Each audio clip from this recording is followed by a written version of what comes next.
Good morning po. Tayo po'y mag-aral ng salita ng Diyos.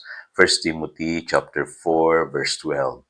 Huwag mong hayaang hamaking kanino man dahil sa iyong kabataan. Sa halip sikapin mong maging halimbawa sa mga mananampalataya sa iyong pagsasalita, pag-uugali, pag-ibig, pananampalataya at malinis na pamumuhay. Advice to young people. Ito po'y payo ko sa mga kabataan. Para sa akin, napakahalaga po kasi ng panahon ng kabataan. Kaya dapat po ay makatanggap po sila ng tamang payo. Anyway, ito po yung mga suggestions lamang.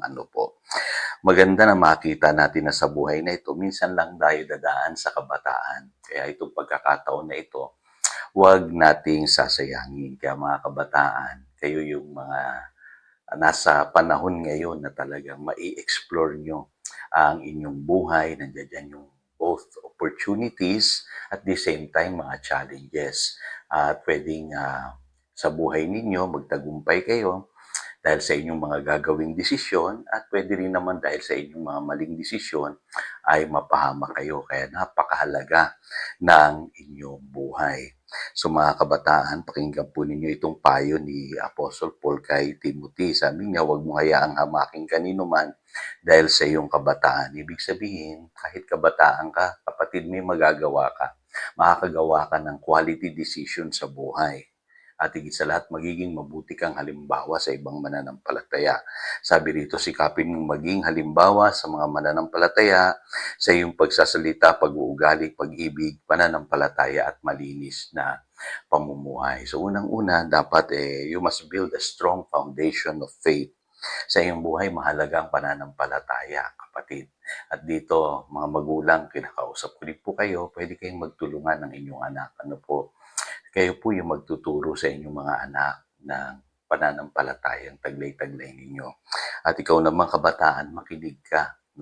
Ito yung panahon na dapat ikaw ay sumusunod sa mga payo ng mga godly people at maging sa iyong mga magulang. At kapag matatag ka sa iyong pananampalataya, tandaan mo, madali mong kakaharapin ang buhay.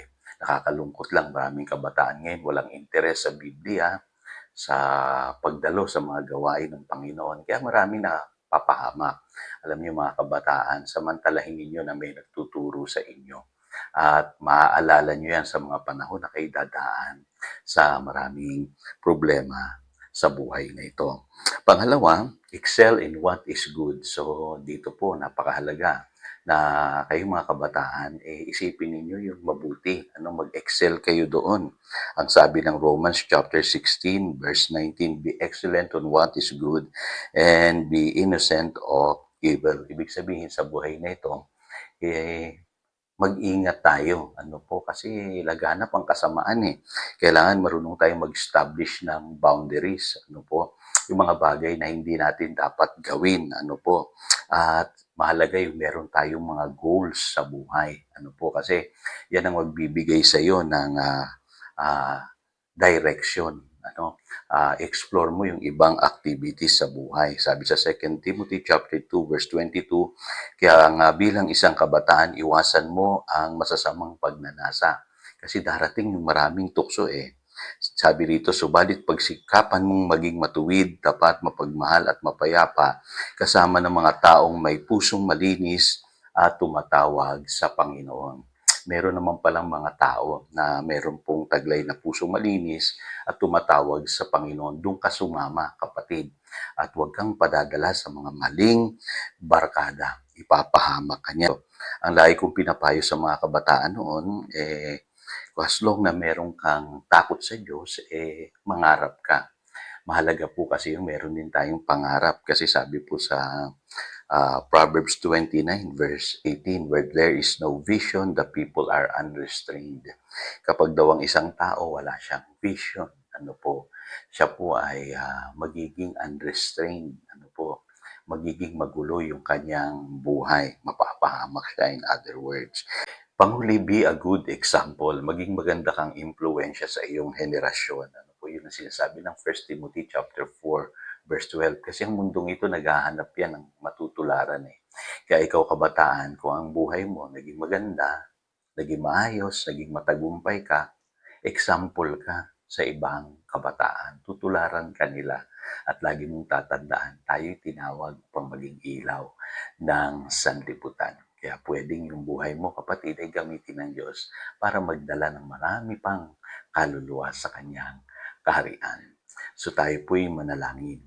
Dakilang Diyos, salamat po sa mga katotohanan ito na aming pinag-aralan today. Dalahin ko maabot mo yung mga kabataan ngayon na magulo ang buhay, walang pagpipigil sa sarili, naiimpluwensyahan ng masama. At dalahin ko turuan mo sila, Panginoon. Bigyan mo sila ng direksyon at bigyan mo sila ng matatag na pananampalataya upang maihanda mo sila sa buhay. At higit sa lahat, maging kagamit-gamit sila sa iyong kaharian. Salamat, Panginoon. Naniniwala po ako sa panalangin ito. Yan po ang aming panalangin in Jesus' name. Amen. Again, ito si Pastor Jojo, nagpapaalala upang daluyan tayo ng pagpapala, manatili tayo sa kanyang salita. Good morning.